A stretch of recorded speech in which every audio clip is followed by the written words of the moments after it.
राम राम सभी को।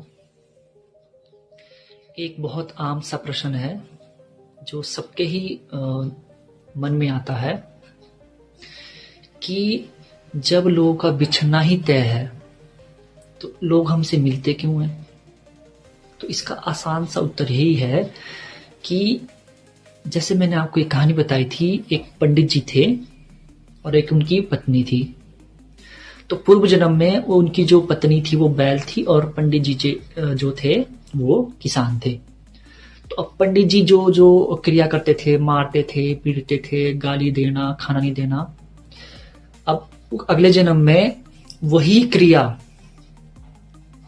उल्टी हो गई और पत्नी जी वही गाली गलौज, मारपीट, ना खाना देना, ना सम्मान करना, वो वापस हुआ।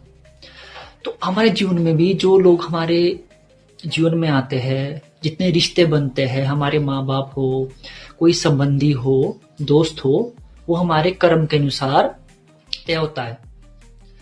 अब कुछ लोग हमारे जीवन में आते हैं, हमें बहुत कुछ सिखाते हैं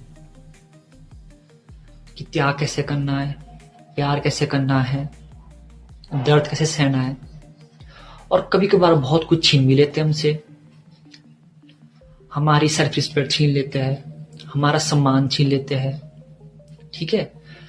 और ये जो मिलना और बिछड़ना है ये पहले से तय होता है। एक बात आपने सुनी होगी कि जन्म, विवाह और मृत्यु पहले से ही तय है, बाकी हम कर्म करके कमाते हैं। तो इसलिए लाइफ में कोई भी चीज परमानेंट नहीं है। हमें एक क्षण में उस चीज को छोड़ने का सामर्थ्य होना चाहिए और अपने जीवन में हमें जितना हो सके भगवान का शुक्रिया करना चाहिए कि हमें जितना जल्दी हो सके आपने हमको इस बंधन से मुक्त किया और आपने मेरे जीवन को बचाए रखा। राम राम।